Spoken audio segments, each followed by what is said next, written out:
At my grandma's birthday, my 14-year-old nephew poured Coke into my lap and shouted, "You don't belong here!" My family laughed. I didn't cry or beg. That night, I pulled my name from my brother's credit line.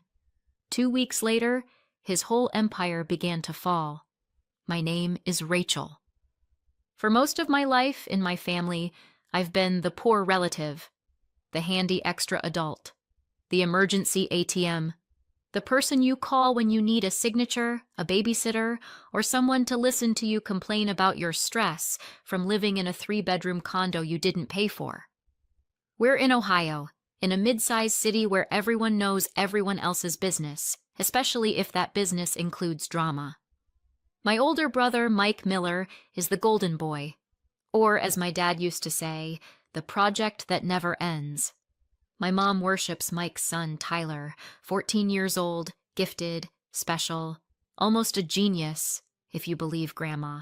And she does, loudly. Me? I run a small boutique in a strip mall. I sell clothes, jewelry, a little home decor. Nothing fancy, just honest work. I had a daughter once, too. 6 months in pediatric oncology, nights on a plastic chair, hope and terror trading places every hour. Then a funeral. Then an empty bedroom. After that, I walked around in a fog. People told me God takes the best and that I should hurry up and have another baby. A handful of relatives just sat with me in silence, brought me soup, and didn't try to fix anything. I remember them. Everyone else I remember for different reasons. About 6 months after the funeral, Mike came to me with papers. "Rach, I just need you to co-sign a business credit line," he said. "The store's about to take off. Mom's worried. You know how she gets. Just help me get this going, and I'll handle the rest." I didn't read the forms. I just signed where the bank manager pointed. I wanted him out of my apartment so I could go back to my grief in peace. I didn't realize I'd just given him a loaded safety net with my name strapped to it. For more than a year, I paid on time. Or rather, Mike paid on time, with my credit holding everything up. Mom called me a good sister when it suited her. The rest of the time, at family dinners, I was the one they joked about. Rachel and her little shop. Grandma Gail's birthdays had turned into one-man shows starring Tyler. More attention on him than on her or her supermarket cakes combined. Usually, I'd show up, hand over a gift, survive the required small talk, and escape as soon as it was socially acceptable. This year, the invitation itself felt wrong. "Rachel, honey, you have to come," my mom cooed over the phone. "Tyler keeps asking if you'll be there." That alone should have made me claim the flu. Tyler only remembered I existed when he wanted something. Last time he'd been extra sweet, he spent an entire evening complimenting my cooking, then hinted loudly about how cool it would be to have a gaming chair. I bought it. 2 weeks later, a cousin's kid told me Tyler was bragging in the courtyard that I tried to be a mom and failed. His exact phrasing. When I complained to Mike, he shrugged. "Teenage phase. He's pushing boundaries." So no, I wasn't expecting warmth, but I still went, because despite everything, I kept showing up. When I arrived at Mike and Olivia's 3-bedroom condo, the place was chaos. Balloons, 2 store-bought cakes with frosting roses, half-opened presents everywhere. Tyler was holding court with some girl, bragging that Grandma was going to buy him a car when he turned 16. My mom laughed like he'd just done stand-up on national TV. No one noticed I'd come in. I had to cough loudly and wave before someone finally pointed, without enthusiasm, at an empty chair. My gift, a necklace of amber-colored beads I'd spent an hour choosing, sat in its box all night, unopened. Mom was too busy telling anyone who would listen how Tyler's homeroom teacher wanted him moved into a special gifted program. Not just smart. Practically a genius, you know? No one asked how my store was doing. No one mentioned the charity fair I'd organized at the mall 2 weeks earlier. We'd raised enough to cover a month of therapy sessions for parents at the pediatric oncology ward. But I was a blank space to them, a convenient contrast to point at, just to feel superior. They sat me between two strangers. One man had a beer can in each hand. The other dropped his fork, picked up mine without asking, and kept eating. I let it go. I'd been letting things go for years. And then Tyler stood up from the table with a full glass of Coke. He walked toward me like he was just passing by, looked me straight in the face. "Grandma says there's no place for you here," he shouted. Then he poured the entire glass into my lap. Ice-cold, syrupy soda soaked my skirt. My legs went sticky in seconds. The table roared. My mom turned to her friend and said something like, "Tyler just says what he really thinks." Mike actually clapped. I dabbed at my legs with napkins while they laughed harder. I smiled. Calm. No reaction. No scene. I sat there like I didn't feel humiliated at all. After months in a hospital, holding my daughter while she faded, after watching monitors flatline and packing up tiny clothes that would never be worn again. A teenage stunt with Coke felt so stupid, so small. And that's exactly why it was the last straw. Because they knew my grief. And even knowing that, they still saw me as a target, a prop for their jokes. Something flipped inside me. Not anger, not even rage. Just crystal clarity. They didn't want me there. They never had. And now, they'd spelled it out so clearly that even I couldn't pretend anymore. I waited 5 more minutes, apologized politely, said I had to leave early. No big deal. Drove home, opened my laptop, and remembered the credit line I'd co-signed for my brother. That night, I emailed the bank and revoked my guarantee, asked to have my name removed from his credit line. The system froze his accounts automatically. Mike found out the next morning when the bank called, and at 7:45 a.m., a tow truck sat under their bedroom window, hauling away the Camry he'd leased 3 months earlier, also with my name on the line. At 8 o'clock on the dot, my doorbell rang. I opened it to find Mike on my porch, with that familiar blend of fake concern and real panic I'd seen every time he blew up his own life. Only now, Mom wasn't next to him with a rescue check, and I wasn't in the mood to pretend everything would magically work out. He didn't even say hello. "You have to fix this. Now." No, good morning. No mention of the Coke. No hint that the whole table had laughed at me like I was some hired clown. He shoved a stack of papers at me. "They froze the line. The bank says the guarantor backed out. If I don't find someone else, everything crashes. I can't cover the lease at Westview Mall. The credit cards are maxed. I can't pay my employees. Mom's health insurance is expiring. Tyler's soccer club fee is due next week." I leaned my shoulder against the doorframe. Didn't say a word. His voice changed. Got sharper. "You're doing this over a stupid joke? Seriously, Rachel?" There it was. Not cruelty. Not humiliation. A stupid joke. I closed the door in his face.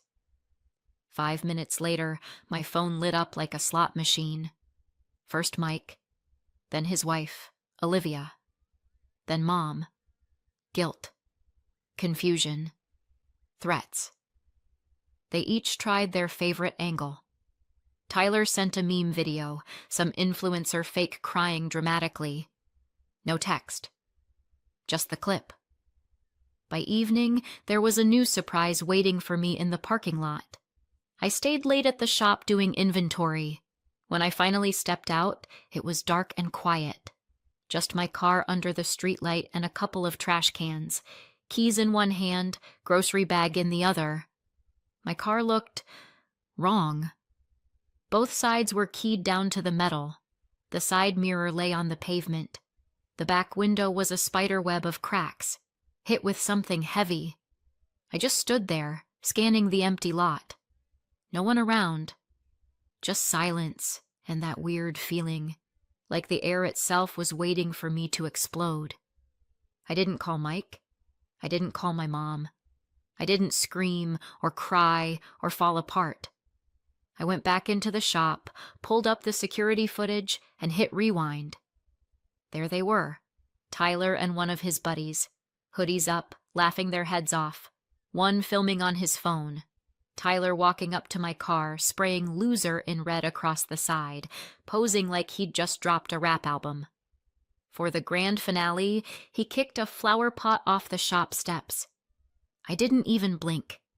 I called the only sane person in our family snake pit, my Uncle Ron.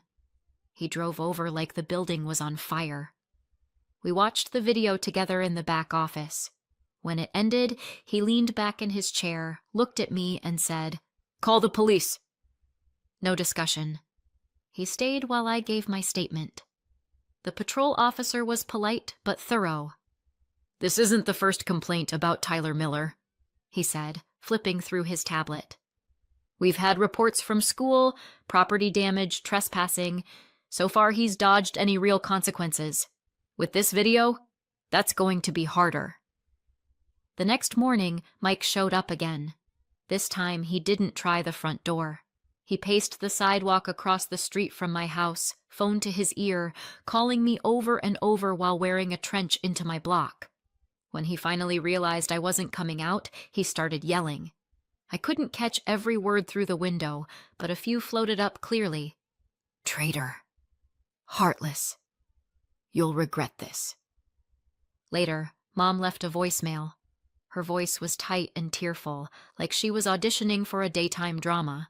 "I don't know what's gotten into you, Rachel. Making this kind of fuss over money? You're really going to destroy our family over a childish prank?" They still didn't get it. None of them did. It wasn't about the coke, or the broken glass, or even the money. It was about years of being treated like the poor relation they tolerated, not loved, used, not valued, slowly squeezed out until I was just the extra chair in the corner. They thought, if she isn't exploding, she isn't noticing. They thought I'd bend. Instead, I watched their perfect little world start to crack, and I was just getting started. A few days later, formal charges came through: vandalism, criminal mischief, trespassing. Because Tyler was still under 16, a juvenile officer got involved. Mike and Olivia were called into the station. With the video, there wasn't much to deny. Everything was there. The smirks, the spray paint, the posing for the camera. I didn't feel triumphant. I didn't feel like I'd won. I opened my store like it was any other day, swept concrete dust off the steps, and went back to work. The phone started buzzing. Customers told me Mike was making the rounds, saying I'd faked the footage, edited everything to frame his sweet boy. My mom visited one of my suppliers to warn them that my nerves were acting up again, like after the tragedy with my daughter. I didn't take the bait. Instead, I sat down and made a list of every thread tying us together. Every stupid favor and signature I'd thrown around like confetti. It was longer than I'd expected. After the credit line for his main store, there was the sublease for Olivia's kiosk at Riverfront Plaza downtown. I was the guarantor there too. Then the merchant accounts for her online store on Amazon. The POS system, the payment processing, little side deals I'd barely noticed at the time. All under my name. My mistake. I'd given too much, trusted too easily. Now I was taking it back. By the end of the week, I'd severed every financial tie, canceled merchant accounts, revoked power of attorney, sent letters to the IRS and state tax office asking that my information be removed from any business registrations tied to their LLCS. They couldn't accept a single payment without going through reviews they weren't prepared for. Methodical, cold, efficient. Olivia's Amazon storefront was suspended within 48 hours.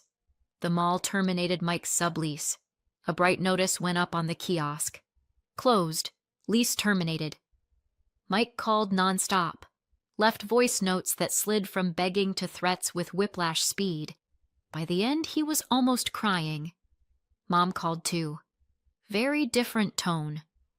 You're tearing this family apart. Your father would never have wanted this.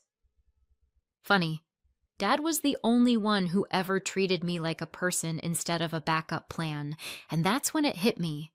They thought everything they'd built was theirs, that I was lucky just to be nearby. The truth was, it had all been resting on me, my effort, my signature, my reputation, my risk. They never valued it because acknowledging it would mean admitting I had power, and they hated the idea that I held something they couldn't control, so they snapped. One night I came home late. The shop window was shattered again. This time they didn't even try to hide. On the floor lay a brick with a note rubber banded around it. One line scribbled in all caps, "You'll die alone." I didn't get scared. I didn't even get mad. I picked up the brick, pinned the note to the back room bulletin board, and called Uncle Ron again. By morning, he was back with a lawyer. "Criminal charges are good," the lawyer said. "But we're also filing a civil suit. Emotional distress, lost income, property damage, everything we can document. And we can document a lot." I didn't argue, didn't hesitate. This wasn't about a birthday party or Coke or broken glass anymore. It was about drawing a line, thick and permanent. They weren't family anymore, just people who happened to share my last name. The juvenile hearing for Tyler got scheduled first, then dates for the bigger case against Mike and Olivia for damages, fraud, and everything else their mess had spilled over into. I thought they'd panic quietly and finally shut up. Wrong. Late one night, my phone buzzed with a voicemail from an unknown number. I almost deleted it. Spam, probably, but something made me listen.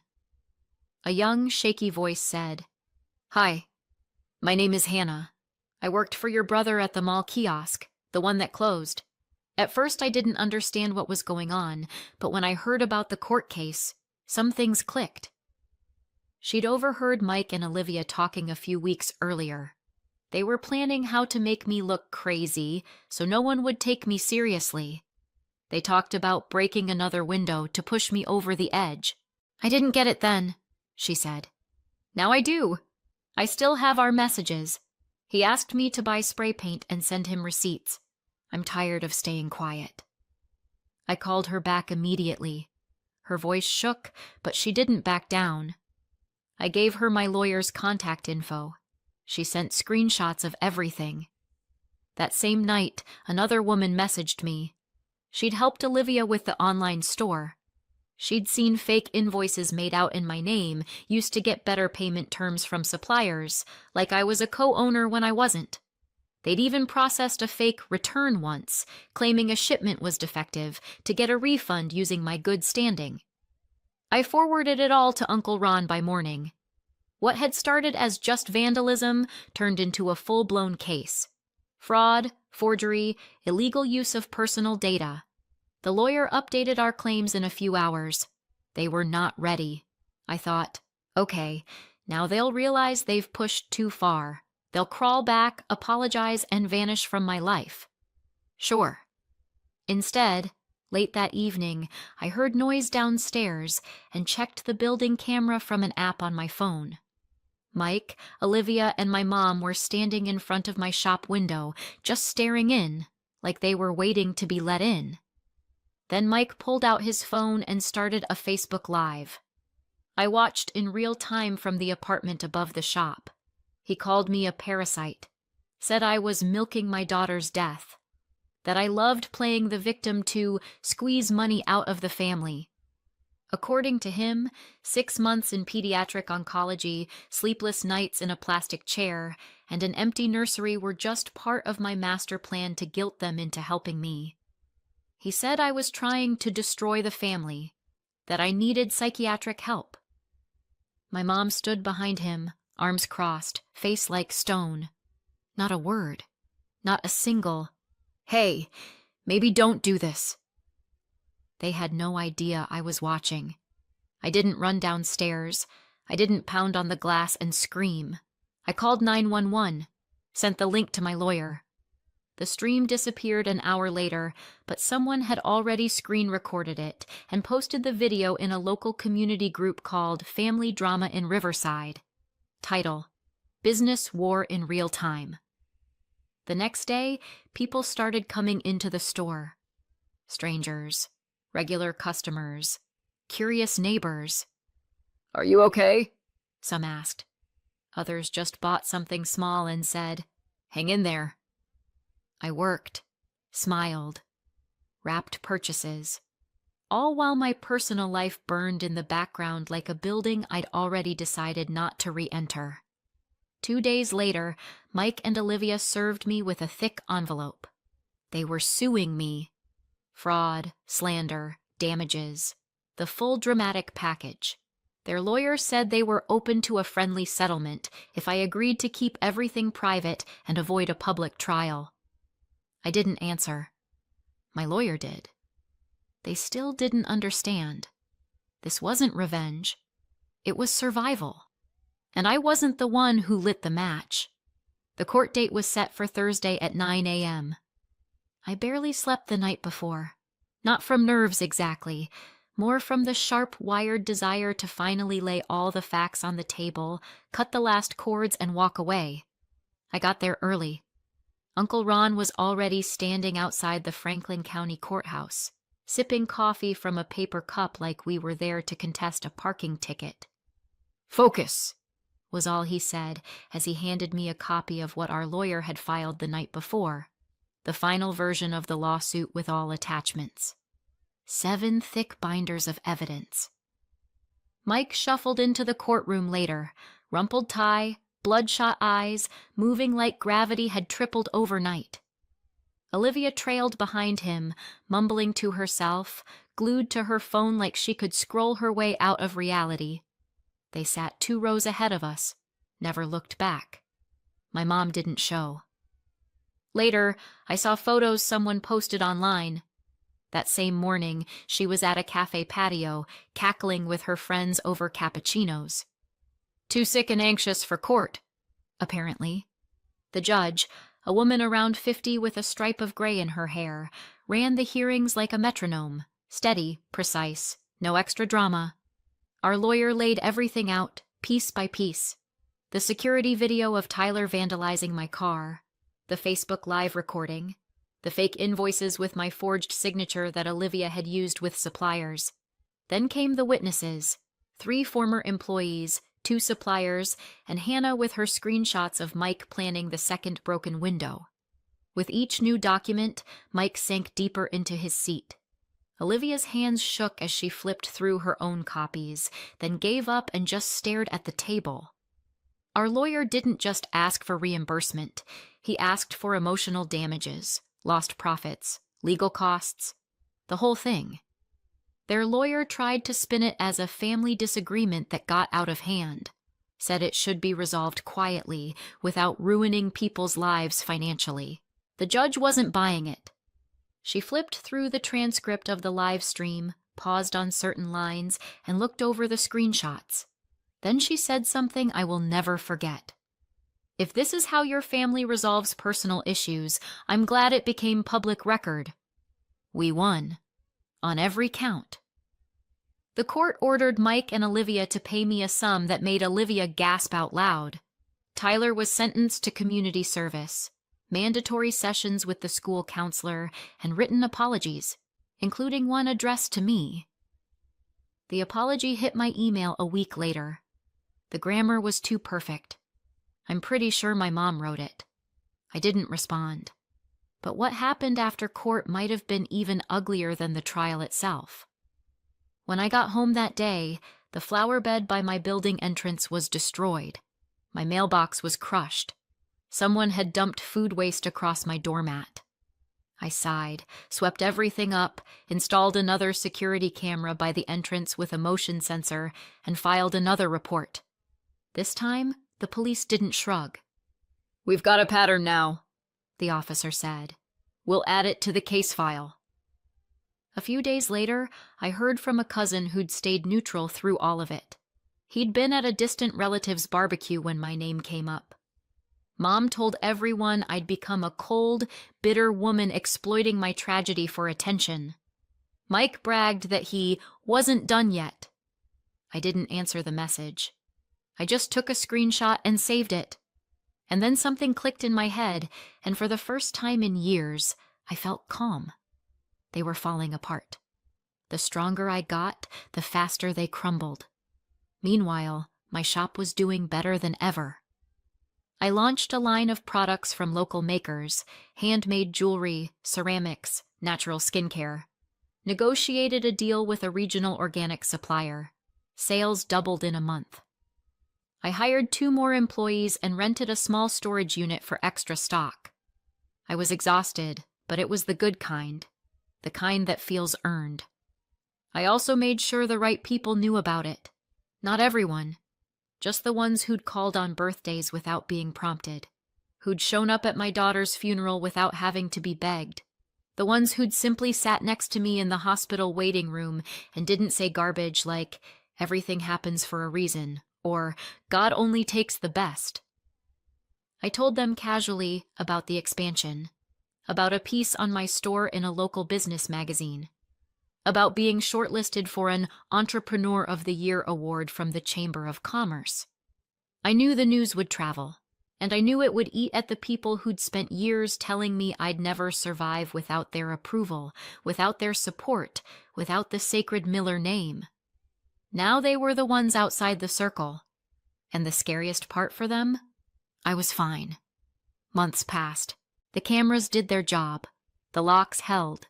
That stretching wire of constant tension finally snapped, and for the first time in a long time, my head felt quiet. I didn't hear from Mike after court. Olivia scrubbed me from all her social media. Tyler vanished from the internet. Either he went private or he deleted everything. I heard about them the same way everyone else did, through other people. Mike tried to open another store. No one would co-sign for anything. His reputation wasn't loudly destroyed, but it was thoroughly soaked. Suppliers demanded payment up front. Landlords wanted triple deposits. They were stuck. The damage they'd tried to dump on me had circled back to them, to their names, their finances, their shiny image. And the best part? I hadn't rolled in the mud with them. Every step I took was within the law. Every form, every cancellation, every report. They flung filth. I handed everything to the judge. I thought that was my final act. I was wrong. There was one more scene left. It was a Sunday. The shop was closed. We'd just finished hosting a small women's entrepreneurship fair. Lots of laughter, good food, new contacts. My staff and I were cleaning up, sweeping confetti and crumbs from the floor. One of the girls paused by the window. "Miss Miller?" she said. "There was this woman outside a few minutes ago. She just stood there, looking in for a long time. I checked the camera. Thought you'd want to see." We rewound the footage together in the back. It was my mom. She stood on the sidewalk for at least 5 minutes, maybe more. She didn't knock, didn't try the door, just stared through the glass with the look of someone who expected to find a burned-out ruin and instead saw a garden in full bloom. She'd probably imagined boarded-up windows, going out of business signs, or me inside, broken, cornered, begging the universe for forgiveness.